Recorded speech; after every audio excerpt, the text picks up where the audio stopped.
नमस्कार, आपका स्वागत है। नमस्कार।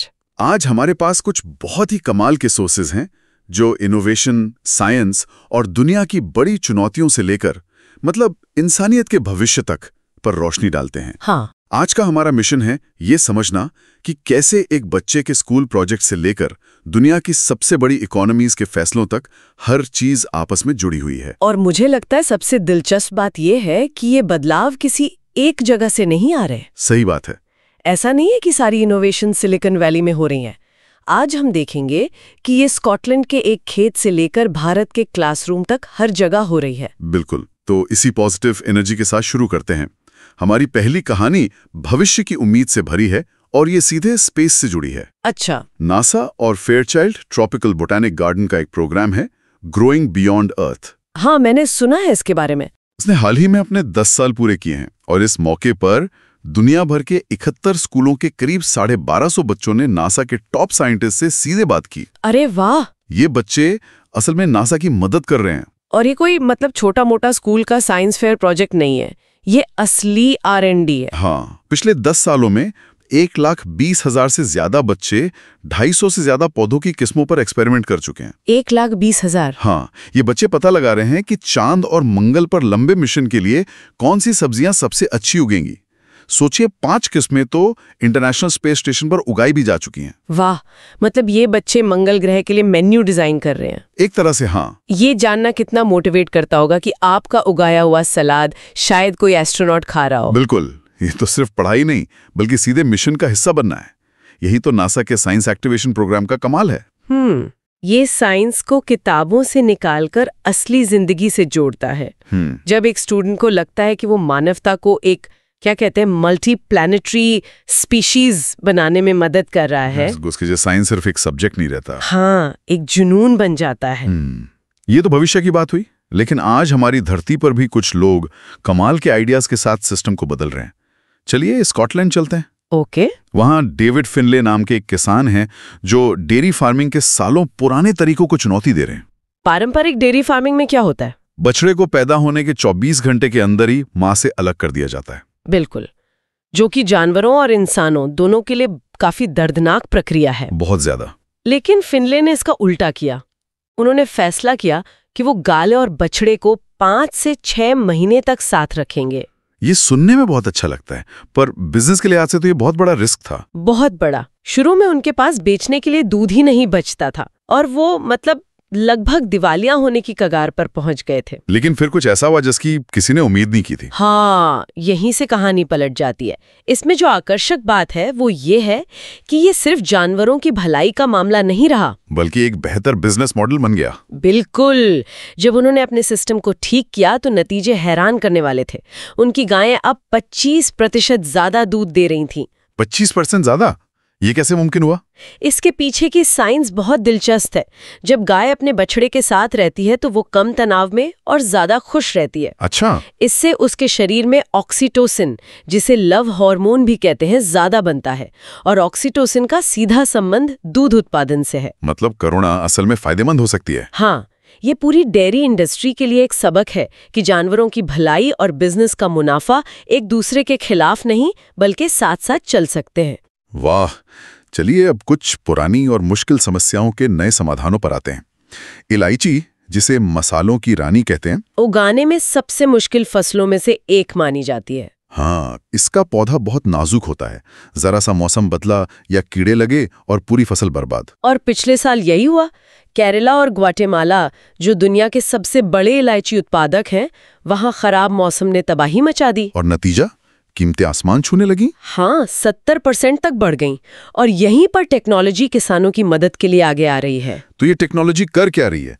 क्या ये मौसम को कंट्रोल कर रही है? मौसम को तो नहीं, लेकिन किसानों को उससे लड़ने के लिए तैयार कर रही है। जैसे इंडियन कार्डमम रिसर्च इंस्टीट्यूट ने एक मोबाइल ऐप बनाया है। अच्छा। इसे आप पौधों का हाईटेक डॉक्टर समझ सकते हैं।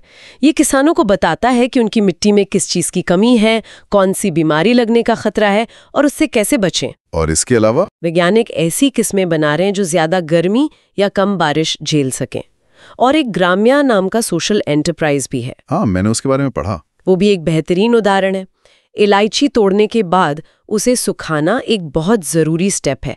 ग्राम्या छोटे किसानों को बहुत सस्ते हीट पंप ड्रायर दे रहा है, जिससे फसल की क्वालिटी बनी रहती है और किसानों को बेहतर दाम मिलते हैं। ये पुराने ज्ञान और नई तकनीक का एक शानदार संगम है। तकनीक का ऐसा ही इस्तेमाल हमारी पुरानी धरोहरों को बचाने के लिए भी हो रहा है। गीजा के पिरामिडों को ही ले लीजिए। मैं कुछ साल पहले वहां गया था और सच कहूं तो पिरामिडों के रहस्य से ज्यादा मुझे वहां के आक्रामक सेल्समैन और वो भीड़ भाड़ याद है। हाँ, वो अनुभव खराब कर देती है। वो जो एक जादुई अनुभव होना चाहिए वो कहीं खो जाता है।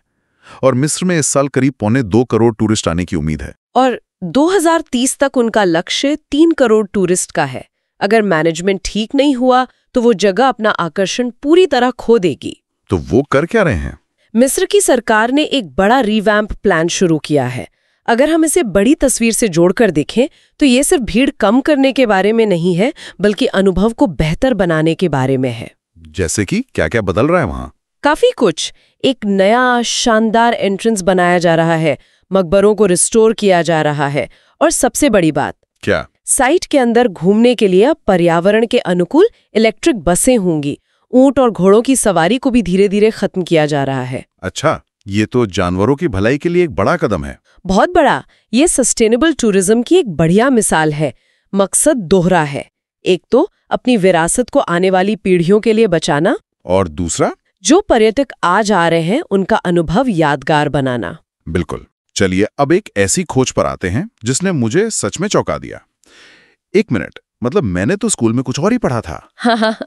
तो आप कह रही हैं कि जीव विज्ञान की 20 साल पुरानी जानकारी जो किताबों में छपी है अब बदल गई है। हाँ, और ये हमारे शरीर की सबसे बुनियादी प्रक्रिया से जुड़ी है, कोशिका विभाजन यानी सेल डिवीजन। ओके। पुरानी धारणा ये थी कि जब एक सेल 2 में बंटता है तो CNPE नाम का एक प्रोटीन क्रोमोसोम को मोटर की तरह खींचकर बीच में लाता है। हाँ, मुझे याद है, ऐसा ही कुछ पढ़ा था।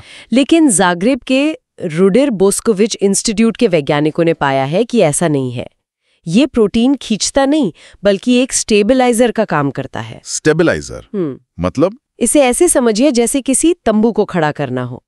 पहले वैज्ञानिक सोचते थे कि ये प्रोटीन रस्सी की तरह खंभे को खींचकर बीच में लाता है। ठीक है। लेकिन नई खोज कहती है कि नहीं, ये प्रोटीन उस हुक की तरह है जो रस्सी को खंभे से पहली बार मजबूती से जोड़ता है, ताकि बाकी का सिस्टम उसे सही जगह पर खींच सके। ये सुनने में बहुत टेक्निकल लगता है, पर इसका असली मतलब क्या है? हमारी जिंदगी पर इसका क्या असर पड़ता है? असर बहुत बड़ा है।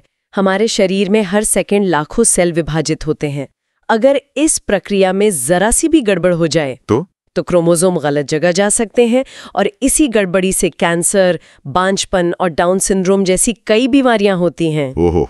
इस प्रक्रिया को ठीक से समझने का मतलब है कि हम इन बीमारियों के इलाज के लिए नए और बेहतर तरीके खोज सकते हैं। ये दिखाता है कि विज्ञान कभी रुकता नहीं। स्थापित ज्ञान पर सवाल उठाने की ये बात सिर्फ विज्ञान तक ही सीमित नहीं है। अर्थशास्त्र में भी हाल ही में ऐसा ही कुछ हुआ। आप वर्ल्ड बैंक की बात कर रही हैं? हाँ, वर्ल्ड बैंक ने अंतर्राष्ट्रीय गरीबी रेखा यानी इंटरनेशनल पॉवर्टी लाइन को बदल दिया है। हाँ, जो रेखा पहले $2.15 प्रतिदिन थी, उसे अब बढ़ाकर लगभग $3 प्रतिदिन कर दिया गया है। और इसका असर ये हुआ कि कागज पर एक झटके में दुनिया में बेहद गरीबों की संख्या 12.5 करोड़ बढ़ गई, और अब कुल संख्या 81.7 करोड़ हो गई है। तो क्या इसका मतलब ये है कि दुनिया रातों रात और गरीब हो गई है? नहीं, बिल्कुल नहीं। और आंकड़ों के पीछे की कहानी को समझना यहीं पे जरूरी हो जाता है। ये गरीबी को नापने का पैमाना बदलने का नतीजा है। जैसे अगर आप इंच की जगह सेंटीमीटर में नापना शुरू कर दें तो नंबर बदल जाएगा, लेकिन लंबाई वही रहेगी। अच्छा। इसके 2 मुख्य कारण हैं। एक, 2021 के नए महंगाई के डेटा का इस्तेमाल, और दूसरा, कई गरीब देशों ने खुद अपनी गरीबी रेखा को बढ़ाया है। लेकिन ये एक बहुत बड़ा सवाल खड़ा करता है, क्या हमें गरीबी को सिर्फ पैसे से मापना चाहिए? यही बहस दुनिया भर में चल रही है। कई अर्थशास्त्री मानते हैं कि $1 की रकम किसी की पूरी जिंदगी की हकीकत बयान नहीं कर सकती।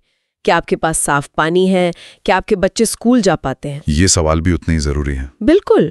और दिलचस्प बात यह है कि इन्हीं नए आंकड़ों में एक पॉजिटिव चीज भी छिपी है। इनसे पता चलता है कि दुनिया के जो सबसे गरीब लोग हैं, उनकी हालत पहले के अनुमान से थोड़ी बेहतर है। चलिए अब कुछ वैश्विक चुनौतियों और समानता की खोज की ओर बढ़ते हैं।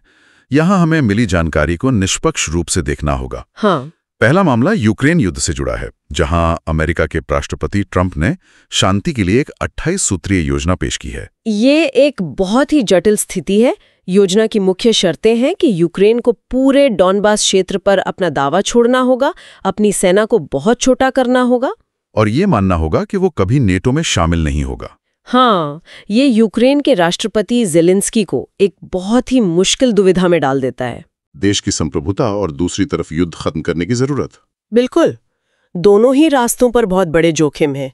अगर यूक्रेन इस योजना को मना करता है तो अमेरिका से मिलने वाली सैन्य और आर्थिक मदद खतरे में पड़ सकती है। और अगर वो इसे मान लेते हैं तो देश के अंदर उनकी खुद की सरकार गिर सकती है और राजनीतिक अस्थिरता फैल सकती है। ये दिखाता है कि अंतर्राष्ट्रीय राजनीति में कोई भी फैसला आसान नहीं होता। एक और चिंताजनक मामला सार्वजनिक स्वास्थ्य से जुड़ा है। अमेरिका की सबसे बड़ी स्वास्थ्य संस्था CDC की वेबसाइट पर राजनीतिक दखलंदाजी का एक आरोप लगा है। हाँ, सोर्स के मुताबिक राजनीतिक अपॉइंटीज ने वेबसाइट पर यह झूठा दावा करने की कोशिश की कि टीकों और ऑटिज्म के बीच संबंध के सबूतों को स्वास्थ्य अधिकारियों ने अनदेखा किया है। ये बहुत गंभीर बात है। ये तो सीधे सीधे विज्ञान पर हमला है। बिल्कुल, और यहाँ वैज्ञानिक सच को पूरी तरह साफ करना जरूरी है। अमेरिकन एकेडमी ऑफ पीडियाट्रिक्स के अनुसार 40 से ज्यादा बड़ी स्टडीज हो चुकी हैं। 40 से ज्यादा? हाँ, जिनमें 56 लाख से ज्यादा लोग शामिल थे और सबने बार बार यही साबित किया है कि टीकों से ऑटिज्म नहीं होता। तो ये डर फैला कहाँ से? जिस एक फर्जी स्टडी ने 1998 में इस डर को फैलाया था, उसे विज्ञान की दुनिया बहुत पहले ही खारिज कर चुकी है। ये घटना हमें याद दिलाती है कि वैज्ञानिक संस्थानों की आज़ादी कितनी जरूरी है। सही बात है। और अंत में एक ऐसी कहानी जो इन सभी वैश्विक मुद्दों को एक जमीनी हकीकत से जोड़ती है। G20 की मेजबानी इस बार दक्षिण अफ्रीका कर रहा है। लेकिन वहां की एक तस्वीर असमानता की पूरी कहानी बयां करती है। एक तरफ है डाइप्सलूट, एक बस्ती जहां तंग झोपड़ियां हैं, और दूसरी तरफ सिर्फ 15 किलोमीटर दूर थैचफील्ड है, जहां आलीशान घर और गोल्फ कोर्स हैं। दो अलग अलग दुनियाएं जो एक दूसरे के बगल में बसे हैं। बिल्कुल। डाइप्सलूट में रिचर्ड डुबे जैसे युवा हैं जो हाई स्कूल पास हैं लेकिन फिर भी नौकरी के लिए संघर्ष कर रहे हैं। लेकिन यहीं पर उम्मीद भी है। कैसे? रिचर्ड के uncle John Tavengwa Bambanani rainbow skills development नाम की एक पहल चला रहे हैं।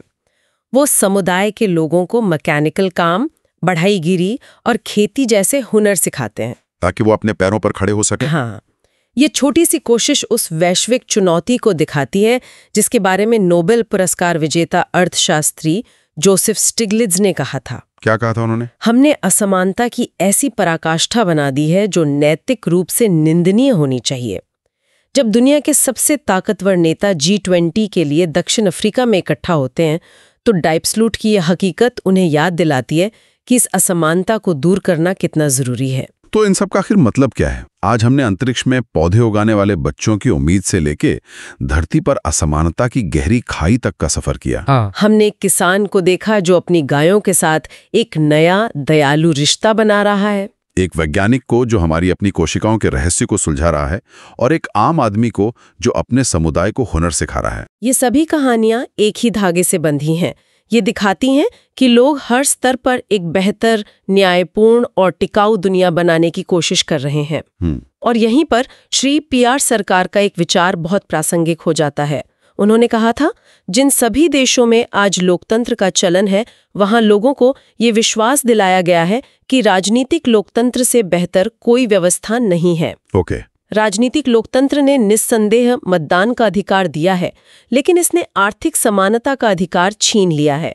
नतीजतन अमीर और गरीब के बीच भारी आर्थिक असमानता है। ये एक बहुत बड़ा सवाल खड़ा करता है। क्या हमारी मौजूदा पॉलिटिकल और इकोनॉमिक प्रणालियां उस न्यायपूर्ण और खुशहाल दुनिया का निर्माण करने के लिए पर्याप्त हैं?